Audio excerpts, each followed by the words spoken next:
છોટાઉદેપુરના કવાંટ તાલુકાના તુરખેડા ગામે આજે અમે તમામ આદિવાસી સમાજના આગેવાનો હાજર રહ્યા છે।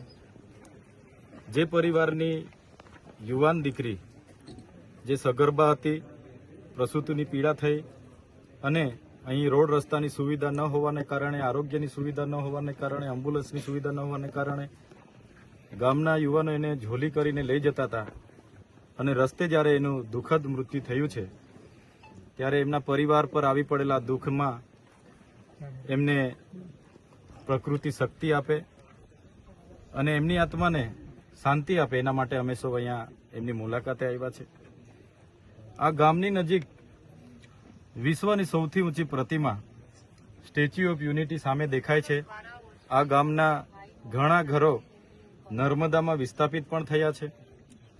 સરકાર એક બાજુ આઝાદી કા અમૃત મહોત્સવ મનાવે છે, મહિલા સશક્તિકરણની વાત થાય છે, સમાનતાની વાત થાય છે, તો આ એક વરવી વાસ્તવિકતા છે। ગામમાં આવીને અમે જાણ્યું કે અગાઉ પણ આવી રીતના 3 થી 4 બનાવો આવી રીતના જ મરી ગયા છે।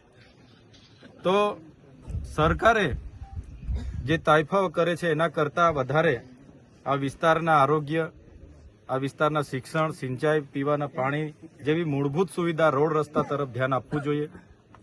અમે ઘણા દુઃખી છે। અમે પોતે આ ઘટનાથી શરમથી અમારું માથું નમી જાય છે, છતાં આ પરિવાર પર આવી પડેલા દુઃખમાં એની નાની દીકરી જે આ 5-6 દિવસની છે એની વેદનાનું તો અમે બધા કલ્પના નથી કરી શકતા, પણ પરિવારની અમે સાથે છે। સરકારને પણ અમે કહીશું, અહીંના ચૂંટાયેલા પ્રતિનિધિઓ જે શાસક પક્ષમાં છે એમને પણ અમે કહીશું કે સામાજિક રીતે આ પરિવાર સાથે બધાએ આવીને ઊભા રહેવું જોઈએ।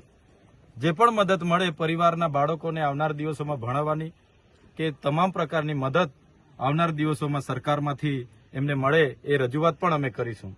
સાથે સાથે આ ગામમાં આંગણવાડી નથી, પ્રાથમિક શાળા નથી, આ ફળિયામાં આવવા માટેના કોઈ રોડ રસ્તા નથી ને આ મૂળ ગામ છે, ત્યારે એ તમામ પ્રકારની સુવિધાઓ આવનાર દિવસોમાં સરકાર અહીંયા કરી આપે એ અમારી માંગણી રહેશે। રોડ રસ્તાથી માંડીને તમામ સુવિધાઓ આ જ વર્ષે આ ગામમાં સરકાર આપે એ માંગણી રહેશે। અગર સરકાર નથી આપતી તો આવનાર દિવસોમાં જલંદ આંદોલન પણ થશે। અમે લોકોએ દેશના વિકાસમાં આટલું બધું યોગદાન આપ્યું છે અને આજે અમારે આ વેઠવું પડે છે ત્યારે અમને ખૂબ દુઃખ થાય છે। એટલા માટે જલંદ આંદોલનો પણ થશે અને અમે આ ગામમાં જે પણ મૂળભૂત સુવિધાઓ બાકી છે પૂરી થાય એવી સરકારમાં માંગણી પણ કરવાના છે।